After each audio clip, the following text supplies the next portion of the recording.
तो एवरीवन, आप सभी का हमारे चैनल पे स्वागत है बच्चों।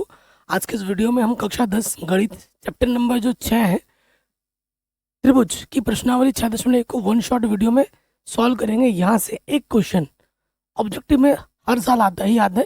ठीक है, तो बहुत इंपॉर्टेंट है। यहाँ से हमारा बेसिक भी बनेगा। अगर बेसिक स्ट्रांग हो जाएगा तो प्रश्नावली आगे आने वाली हमारे लिए बहुत आसान हो जाती है। तो चलिए स्टार्ट करते हैं। सबसे पहले बात करते हैं त्रिभुज के बारे में। ठीक है, त्रिभुज। ठीक, त्रिभुज कहते किसे हैं ये आपने छोटी कक्षाओं में पढ़ा होगा। त्रिभुज को अंग्रेजी में क्या कहते हैं? ट्राइंगल। क्या कहते हैं? ट्राइंगल कहते हैं। त्रिभुज क्या होता है?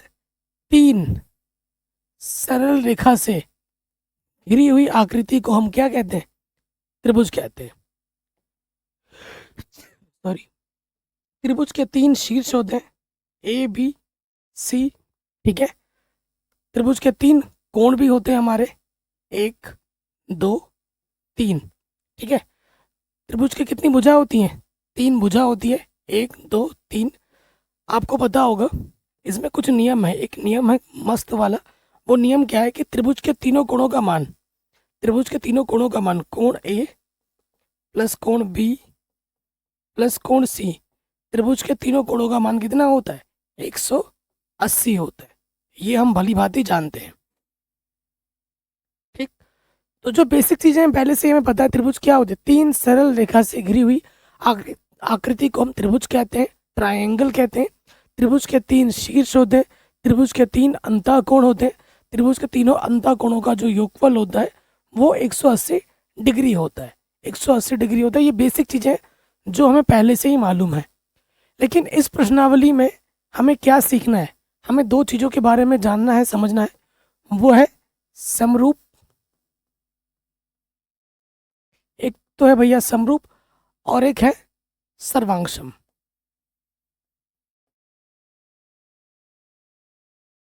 ठीक, एक चीज हम सीखेंगे समरूप के बारे में और एक चीज सीखेंगे हम सर्वांगसम के बारे में। देखो, सुनने में ये दोनों सेम टू सेम लगता है, लेकिन इसमें जमीन और आसमान का फर्क है। ठीक है, अभी आपको इसके बारे में डिटेल में समझाऊंगा। देखो, समरूप क्या होता है? समरूप का मतलब समान दिखने में, समान सिर्फ दिखने में है। ठीक है, सिर्फ दिखने में है समान। ठीक, और सर्वांगसम क्या होता है? इसमें दो चीज होती है, समान दिखने में भी होता है। क्या लिख दे रहा हूं? देखो, इसमें दो गुण होता है। ये समान दिखने में भी होगा, समान दिखने में भी, और एक गुण जो इसमें होता है, आकार।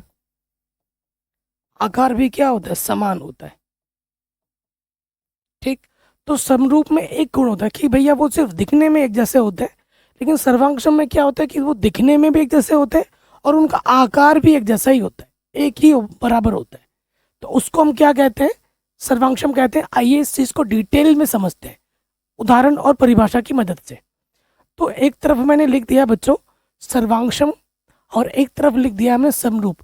सर्वांगसम में के बारे में आपने कक्षा 9 में भी पढ़ा होगा, प्रश्न आपने किए होंगे। ठीक है ना? तो देखो, सर्वांगसम क्या है? मैंने आपको बोला कि ये जो आकृति होता है, इनका जो शेप होता है वो एक जैसा होता है और इनका आकार भी बराबर होता है।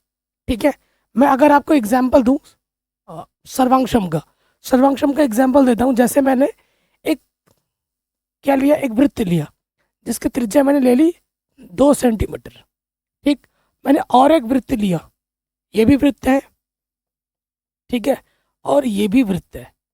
ठीक, और इसका भी मैंने आकार जो ले लिया 2 सेंटीमीटर है। देखो, दिखने में दोनों एक वृत्त है और इसका त्रिज्या भी 2 सेंटीमीटर और इसका त्रिज्या भी 2 सेंटीमीटर है। तो ये दो अलग अलग चीजें हैं, लेकिन जो दिखने में भी एक जैसी है और इनका जो आकृति है, जो माप है, वो दोनों समान है। ठीक है, दो चीजें होती हैं कि भैया वो दिखने में एक जैसी होंगी, साथ ही साथ उनका जो माप होगा वो समान होगा। ठीक है, आ ये चीज होगी, बराबर होगी। अब समरूप में क्या होता है? समरूप में क्या होता है? सिर्फ दिखने में एक जैसा होता है। और समरूप के बारे में अगर हम बात करें तो समरूप में दो चीजें होती हैं। समरूप में दो चीजें होती हैं, दो गुण होता है। अगर कोई दो आकृति, देखो समरूप सिर्फ त्रिभुज में ही नहीं होता है, हालांकि अभी प्रश्न त्रिभुज का पढ़ेंगे। समरूप वृत्त में भी हम बात करेंगे, समरूप वृत्त, वृत्त हो जाएगा, त्रिभुज हो जाएगा, है ना, उसके साथ साथ ये वर्ग हो जाएगा, आयत हो जाएगा, किसी भी आकृति पे हम बात कर सकते हैं, किसकी, समरूप की। लेकिन जहाँ पे भी बात समरूप की होगी वहाँ पे दो गुण हमेशा लगेंगे, ठीक है। वो दो गुण कैसे, कौन से होंगे, कि अगर बात बहुभुजों की होगी, जैसे ये भुजा है, इसमें भुजा है क्या, वृत्त में भुजा होती है, नहीं होती है। भुजा किस में है, त्रिभुज में है, वर्ग में है, आयत में है, इन सब में भुजाएं होती हैं, ठीक है। तो जिन जिन में भुजा होगी उनमें दो नियम लगते हैं, दोनों बहुभुज में संगत कोण बराबर होने चाहिए, ठीक है। अगर एक आकृति ये है और एक आकृति ये है तो इसके जो संगत कोण हैं वो बराबर होने चाहिए। सपोज करो इसका नाम मैंने बोला ए बी सी डी और यहाँ पर है पी क्यू आर एस, तो संगत कोण जैसे ए यहाँ पर है और यहाँ पर पी है, तो एक ए के बराबर क्या होना चाहिए, पी होना चाहिए। यहाँ पर बी है और यहाँ पर क्यू है, तो बी किसके बराबर होना चाहिए, क्यू के बराबर होना चाहिए, कोण। यहाँ बात कोण की हो रही है। यहाँ पर सी है और यहाँ पर आर है, तो सी कोण किसके बराबर होना चाहिए, आर के बराबर। और यहाँ पर डी और यहाँ पर एस है, तो ये आपस में बराबर होना चाहिए। अगर बराबर नहीं होंगे, एक भी बराबर नहीं होगा, तीन बराबर है एक बराबर नहीं है, तो फिर वो क्या नहीं होगा, समरूप नहीं होगा। उसके साथ साथ संगत कोण तो बराबर होंगे, साथ ही साथ भुजाओं का जो अनुपात होना चाहिए वो भी क्या होना चाहिए, समान अनुपात में होना चाहिए। भुजाओं का अनुपात समान होना चाहिए, ठीक है। अभी हम प्रश्न करेंगे तो दूध का दूध पानी का पानी होगा। अगर बात बहुभुज की होगी तो वहां पर दो गुण होना अनिवार्य है, तभी हम उसको समरूप बोल पाएंगे। पहला गुण क्या है कि भैया संगत कोण बराबर हो, उसके बाद संगत भुजा का अनुपात समान हो सभी में, ठीक है। मैं आपको एग्जाम्पल लेके दिखाता हूँ। जैसे अगर नॉर्मल अगर मैं बात करूँ, जैसे ये एक वृत्त है, ये बड़ा वाला वृत्त है, ये छोटा वाला वृत्त है, इसकी त्रिज्या 2 सेंटीमीटर है और इसकी त्रिज्या 1 सेंटीमीटर है, तो ये भी वृत्त है, ये भी वृत्त है, तो ये दिखने में एक जैसे है, तो ये क्या है, समरूप है। और समरूप को हम इस वाले चिन्ह से दर्शाते हैं, ऐसे लिखते हैं लहर नमकीन, ठीक है। तो ये लहर नमकीन बनाना है आपको। लहर नमकीन का मतलब क्या है कि ये समरूप है दिखने में, ठीक है। उसके साथ साथ यहाँ पे देखिए, अब जब भी बात होगी बहुभुज की, जैसे इसमें भुजाएं हैं, इसमें भुजाएं, तो जब भी बात होगी भुजाओं की, वहां पर हमें दो चीजें देखनी है कि संगत कोण बराबर हो, संगत भुजा का अनुपात समान होना चाहिए। दो चीजें हम नोटिस करेंगे, ठीक है। मैं आपको एग्जाम्पल दे देता हूँ। जैसे मैं एक एग्जाम्पल देता हूँ, उदाहरण लेता हूँ, दो उदाहरण लेंगे, एक नहीं दो लेंगे उदाहरण, ठीक। पहला उदाहरण मैंने ले लिया, छोटा बनाते हैं, इसका नाम दे दिया मैंने पी क्यू आर और इसका नाम दे दिया मैंने ए बी सी। ये वाला जो कोण है इसको मैंने बोला 40 डिग्री, इसको मैंने बोला 60 डिग्री, ठीक है। ये वाला 60 डिग्री है और ये वाला मैंने बोल दिया 80 डिग्री, ठीक। उसके साथ साथ मैंने ये बोल दिया कि ये 2 सेंटीमीटर है, ये 4 सेंटीमीटर है, ये 3 सेंटीमीटर है, ये 6 सेंटीमीटर है, ये 4 सेंटीमीटर है और ये 8 सेंटीमीटर है, ठीक है। अब मैं आपको समझा दूँ, दूध का दूध पानी का पानी हो जाएगा। सबसे पहली चीज़ हमें देखनी है, संगत कोण बराबर होना चाहिए। पी कोण कितना है और क्यू ए कोण कितना है, दोनों के दोनों कितने हैं, 60 डिग्री है। उसके साथ साथ देखो, आपको पता है त्रिभुज के तीनों कोणों का मान कितना होता है, 180 होता है।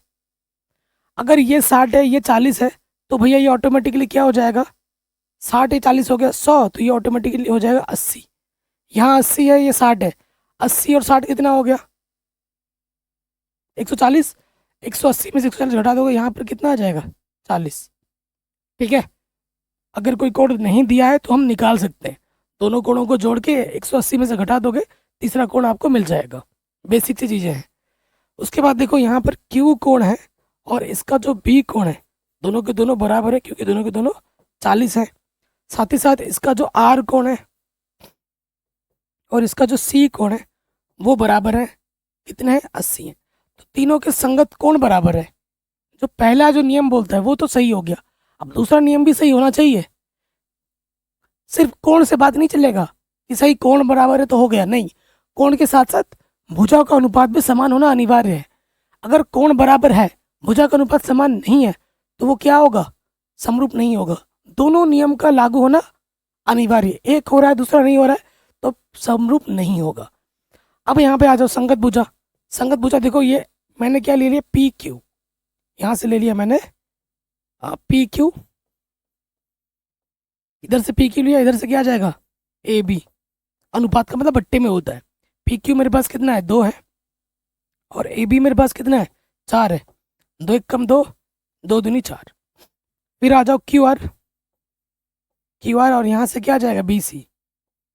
क्यू आर कितना है, 3, और बी सी कितना है, 6। 3 1 कम 3, 3 दूनी 6, ये भी 1/2 आ गया। उसके बाद आ जाएंगे यहाँ पर पी क्यू, और यहाँ से आ जाएगा ए सी।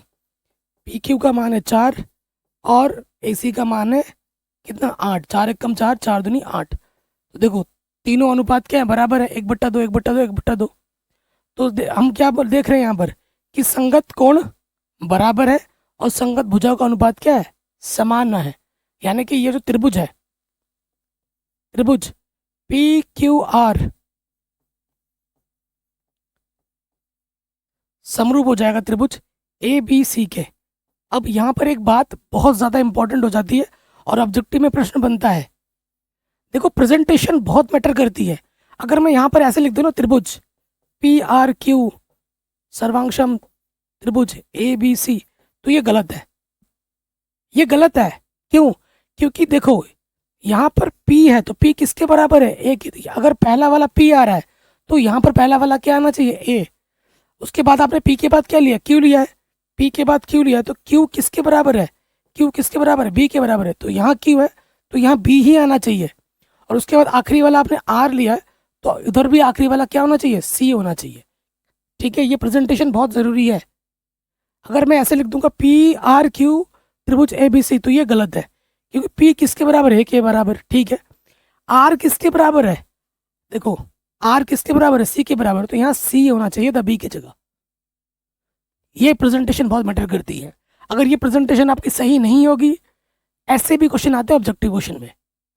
ठीक है, कि अगर आपको दे दिया होगा, बताओ 4 ऑप्शन दे देगा कि निम्न में से कौन सा सही है।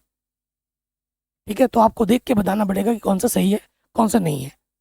समरूप की हम अलग अलग कसौटी आगे सीखने वाले हैं आने वाले प्रश्नावलियों में।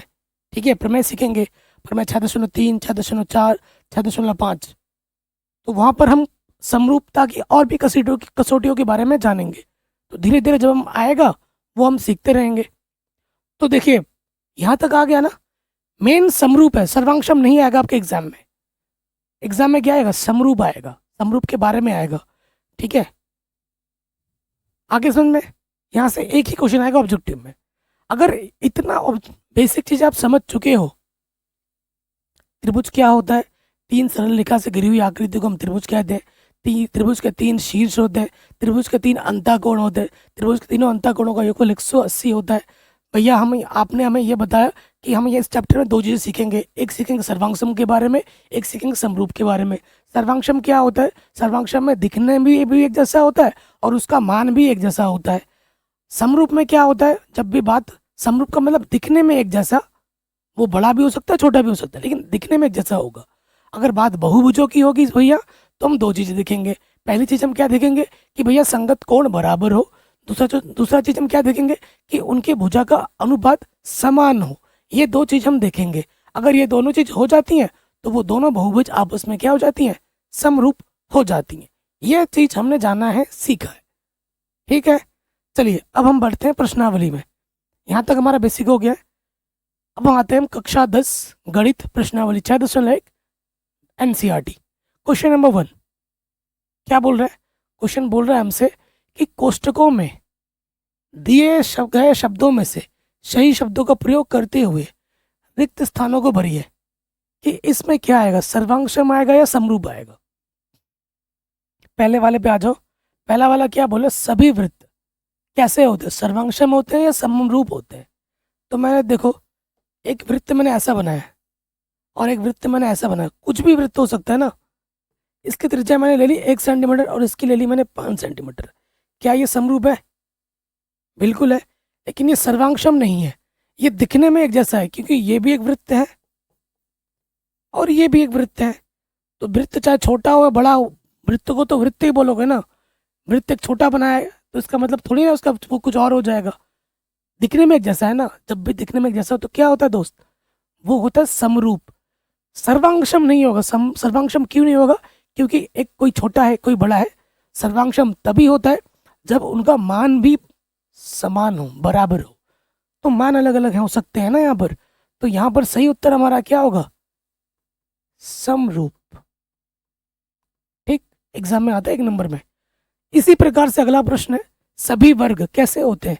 समरूप होते हैं या सर्वांगसम होते हैं? सभी वर्ग। ये वर्ग मैंने एक ले लिया छोटा वाला और एक वर्ग मैंने ले लिया बड़ा वाला। तो वर्ग किसे कहते हैं? वर्ग किसे कहते हैं दोस्तों? वर्ग कहते हैं जिसका प्रत्येक कोण 90 अंश का होता है।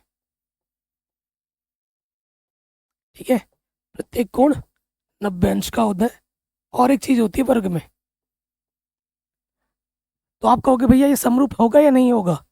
क्योंकि वर्ग छोटा भी हो सकता है बड़ा भी हो सकता है मान में। लेकिन पहली चीज जो होनी चाहिए कि कोण सारे बराबर होना चाहिए। 90-90 सारे 90-90 हैं तो पहली चीज तो बराबर हो गई। अगर मान लेते हैं कि ये 2 है, ये भी 2 होगा, ये भी 2 होगा, ये भी 2 होगा, क्योंकि वर्ग की सभी भुजाएं समान होती है। मान लेते हैं कि ये 6 है, ये 6 है, ये 6 है, ये 6 है और ये 6 है। अनुपात देख लो, 2/6 क्या हो जाएगा? 2 कम 2, 2 3 6 है ना। नाम देना चाहो तो नाम दे सकते हो, ABCD है ना। ऑब्जेक्टिव है, मैं तो आपको पूरा समझा दे रहा हूँ, PQRS। फिर अगर यहाँ चेक करोगे 2/6 फिर 1/3 आ जाएगा। यहाँ से 2/6 1/3 आ जाएगा। 2/6 यहाँ से भी क्या आ जाएगा? 1/3। तो सारे कोण बराबर हो गए। संगत भुजा का अनुपात क्या हो गया? समान हो गया। यानी कि क्या है? ये समरूप है। सर्वांगसम नहीं है भाई, क्योंकि मान अलग अलग है। ठीक है, तो सभी वर्ग कैसे होते हैं बच्चों? समरूप होते हैं। ठीक, नेक्स्ट, सभी त्रिभुज समरूप होते हैं, समद्विबाहु या समबाहु। देखो समद्विबाहु का लॉजिक क्या है? जिसमें 2 भुजा समान हो उसे हम समद्विबाहु कहते हैं। लेकिन समद्विबाहु में क्या हो सकता है? कुछ मान कुछ भी हो सकता है, मान कुछ भी हो सकता है। लेकिन समबाहु का कॉन्सेप्ट क्या है? जैसे ये समबाहु में क्या होता है? समबाहु में क्या होता है कि भुजा समान होती है, भुजा तीनों भुजा का मान बराबर होता है और सारे कोण समान होते हैं। कितने होते हैं? 60-60 के। ये 60 होगा, ये 60 होगा, ये 60 होगा, ये 60 होगा, ये 60 होगा, ये 60 होगा। मान लेते हैं कि ये 2 है, ये 2 है तो ये भी 2 होगा, क्योंकि समबाहु त्रिभुज में सभी भुजा का मान समान होता है 2 सेंटीमीटर। और मान लेते हैं कि ये 10 सेंटीमीटर है, 10 तो ये भी होगा, ये भी होगा, ये भी होगा। तो देखो कोण संगत कोण समान है। ठीक है, उसके साथ साथ अगर अनुपात निकालोगे 2/10 यहाँ से आ जाएगा, इसमें भी क्या आ जाएगा? 2/10 और इसमें भी क्या आ जाएगा? 2/10। तो तीनों भुजा का जो अनुपात है वो बराबर है। कोण भी संगत कोण समान है, भुजा का अनुपात भी समान है। तो ये क्या है? समरूप है। सभी समबाहु त्रिभुज क्या होते हैं? समरूप होते हैं। तो यहां लग जाएगा समबाहु त्रिभुज। सभी समबाहु त्रिभुज कैसे होते हैं? समरूप होते हैं। अगला क्वेश्चन है, ये वाला इंपॉर्टेंट है, वेरी इंपॉर्टेंट। कह रहे हैं भुजाओं की समान संख्या वाले 2 बहुभुज समरूप होते हैं यदि, परिभाषा जो मैंने आपको बोला था, उनके संगत कोण क्या होने चाहिए? संगत कोण बराबर हो, यहां से देख के ही भरना है आपको, तथा उनकी संगत भुजाएं समानुपाती हो, समानुपाती हो, ये आपको भरना था। कोई डाउट या कोई दिक्कत नहीं होगी। अगले क्वेश्चन में आ जाओ, बहुत ही आसान है, आपके दिमाग को टेस्ट करेगा। सिंपल सा क्वेश्चन है। कह रहे हैं निम्नलिखित युग्मों के 2 भिन्न भिन्न उदाहरण दीजिए। 2 अलग अलग उदाहरण देने। एक बोला है समरूप आकृति बताओ। ठीक है, समरूप आकृति बताओ। जैसे मैंने यहाँ पर एक त्रिभुज ले लिया, समरूप आकृति, ठीक, और एक मैंने वृत्त ले लिया, ये बड़ा वाला वृत्त, एक छोटा वाला वृत्त, ठीक, मैं लिख भी देता हूँ। ये वृत्त है, ये भी वृत्त है, समरूप है, तो ये वाला चिन्ह लगेगा, ठीक है। और इसका त्रिज्या मैंने मान लिया कि ये 2 सेंटीमीटर है, और ये मैंने मान लिया कि ये 5 सेंटीमीटर है, ठीक। और इसका नाम दे देते हैं समबाहु त्रिभुज। 60 डिग्री है, ये भी 60 डिग्री है, ये 60 डिग्री है, ये भी 60 डिग्री है, ये भी 60 डिग्री है, ठीक है। ये समबाहु त्रिभुज है। नाम दे दो A B C P Q R. मान लिखते हैं यह 2 3 4 समान अनुपात में होना चाहिए। टेक्निक क्या होता है, अच्छा समबाहु है यार, 2 3 4 क्या लिख रहा हूँ मैं बेवकूफ़ की तरह, सॉरी बच्चों, है ना, गलती से मिस्टेक हो रहा था। समबाहु त्रिभुज में ले रहा हूँ तो सारी भुजा का मान समान होगा ना। अगर मैं इसको 5 लेता हूँ तो ये भी 5 होगा, ये भी 5 होगा, और इसको मैं अगर 8 लेता हूँ तो ये भी 8 होगा, ये भी 8 होगा, ये भी 8 होगा। संगत कोण समान है और संगत भुजा का अनुपात समान आ जाएगा। 5/8 5/8 5/8। 2 अलग अलग उदाहरण देने थे, मैंने दे दिया, ठीक।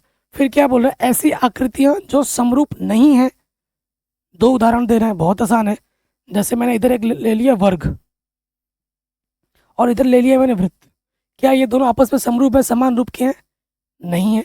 ये पहला हो गया क्योंकि ये वृत्त ये वर्ग है और ये वृत्त है, दोनों अलग आकृति हैं। और एक एग्जांपल ले लेते हैं, जैसे मैं यहाँ लेता हूँ, एक त्रिभुज ले लेता हूँ, ठीक है, और यहाँ पर एक मैं आयत ले लेता हूँ। क्या ये समरूप है? नहीं है। ये त्रिभुज और इस तरफ मैंने ले लिया आयत, ये समरूप नहीं है। कोई डाउट, कोई दिक्कत नहीं होगी। आगे बढ़ते हैं। शानदार जानदार क्वेश्चन है और वेरी वेरी वेरी इंपॉर्टेंट है। एग्जाम में आता है ऐसा प्रश्न, 1 नंबर में, 2 नंबर में भी। बताइए कि निम्नलिखित चतुर्भुज समरूप है या नहीं है।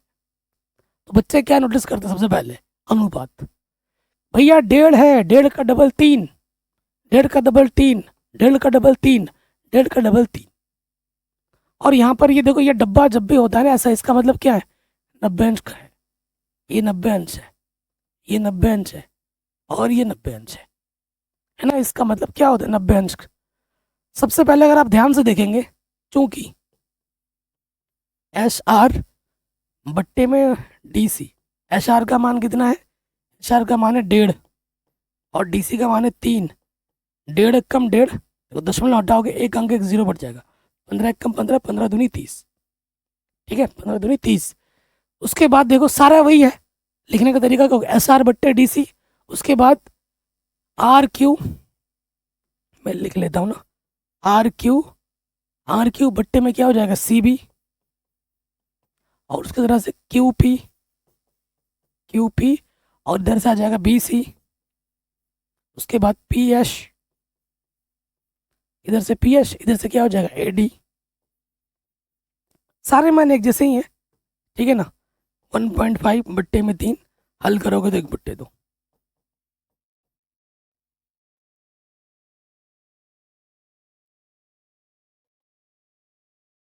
ठीक है। अब आप देखेंगे यहाँ से आपने क्या नोटिस किया? यहाँ आपने नोटिस किया चूंकि भुजाओं का अनुपात समान है। बच्चे जल्दबाजी में यहीं से आगे करते ही नहीं है कि भैया भुजाओं का अनुपात समान आ गया, ये समरूप है। नहीं, थोड़ा आगे भी तो देखो। यहाँ तो एक प्रॉपर्टी इसने हाँ की है, दूसरी प्रॉपर्टी क्या है कि संगत कोण भी तो बराबर दिखाना है भाई। संगत कोण बराबर है क्या? अब आ जाओ, अब नेक्स्ट, अब क्या है? संगत कोण पे आ जाओ। ये 90 है, लेकिन यहाँ पे 90 है या नहीं है? ये 90 तो श्योर नहीं है, उसके अलावा कुछ भी हो सकता है। क्योंकि अगर 90 होता तो ये चिन्ह बना हुआ होता है यहाँ पर हम श्योर है कि ये 90 है, परंतु यहाँ श्योर नहीं है कि ये 90 होगा। 90 के अलावा यहाँ कुछ भी हो सकता है, लेकिन 90 नहीं होगा इतना हम श्योर जानते हैं। तो लिखेंगे चूंकि कोण एश बराबर नहीं है कोण डी के। जब एक कोण ही मना कर देगा तो बाकी कोण को तो छोड़ ही दो, एक भी मना होगा तो बात खत्म। तो क्या लिखोगे? चूंकि चूंकि संगत कोण समान या बराबर, जो लिखना चाहो, संगत कोण समान नहीं है, संगत कोण समान नहीं है, अतः अतः यह समरूप नहीं है, समरूप नहीं है। कोई डाउट या कोई दिक्कत नहीं होनी चाहिए। तो ये क्वेश्चन भी आपका आराम से बन जाएगा हंसते हंसते। और इस तरीके से ये जो प्रश्नावली है उसे हमने डिटेल में सॉल्व कर लिया समझ के, ठीक है। आने वाली प्रश्नावली से पहले जो प्रमेय 6.1 है थेल्स का प्रमेय, और उसका जो कन्वर्स है प्रमेय 6.1 और 6.2, उसका मैंने ऑलरेडी प्रूफ करा रखा है, लिंक्स मिलेगी डिस्क्रिप्शन में, देख लेना। अगर देखो ये चैप्टर आपको तभी आएगा जब आपको प्रमेय अच्छे से याद होंगे, प्रमेय आपको अच्छे समझ में आ रखे। कई बच्चे बोलते सर ये चैप्टर में बहुत टफ लगता है, तो टफ उनको लगता है जो क्वेश्चन सिर्फ रट रहे हैं। जिन्होंने प्रमेय समझ लिया, मैं ये भी नहीं बोल रहा हूँ कि प्रूफ आना चाहिए, अगर आपको प्रूफ नहीं भी आता है तो कोई दिक्कत नहीं है, क्योंकि जो प्रमेय है मेरे से पढ़ोगे तो प्रूफ आपको सिखा दूंगा, आराम से सीख जाओगे। थेल्स प्रमेय का जो प्रूफ है वो हर साल एग्जाम में आता भी है प्रूफ करने के लिए। 90% चांस है कि इस साल बोर्ड एग्जाम में आएगा ही आएगा प्रूफ करने के लिए 6.1 प्रमेय। और प्रूफ भले ही आपको आए ना आए, प्रमेय का स्टेटमेंट आपको आना चाहिए, प्रमेय क्या कहती है, क्या कह रही है। अगर यही समझ गए हो ना तो उसका प्रयोग करके हम सारे प्रश्नों को हम हल कर पाएंगे। प्रश्नावली 6.2 हो, 3 हो, 4 हो, 5 हो, कोई भी हो, हम सारे प्रश्न आसानी के साथ हल कर सकते हैं अगर हमें प्रमेय समझ में आ गए हैं तो। अगर आपको प्रमेय नहीं आता, समझ के नहीं आए हो, डायरेक्ट क्वेश्चन करने आ गए हो, तो सिर्फ क्वेश्चन रटोगे, कैसे हो रहा है, क्यों हो रहा है, वो समझ ही नहीं पाओगे। तो प्रमेय हमारे लिए ज़्यादा ज़रूरी है इस चैप्टर के लिए, ठीक है। कई टीचर तो इस चैप्टर को पढ़ाते नहीं है, एंड में बोलते हैं पढ़ाएंगे। चैप्टर बहुत आसान है, अगर आप मेरे से पढ़ोगे तो बहुत आसान लगेगा। बाकी मैंने ऑलरेडी पूरी एनसीईआरटी नई वाली पुरानी वाली पढ़ा रखी है, वन शॉट रिवीजन वीडियोस बना रखे हैं, chapter wise objective question subjective question बना रखा है, लिंक्स मिलेगा डिस्क्रिप्शन। और सब कुछ फ्री है।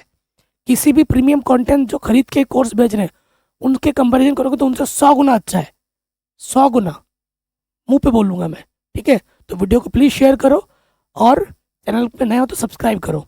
मिलते हैं आपसे नए वीडियो में, तब तक अपना ख्याल रखें और प्रॉपर अच्छे से रिवीजन करें। कहीं पे भी डाउट हो तो मुझे ज़रूर बताएं, मैं आपका रिप्लाई ज़रूर करूँगा।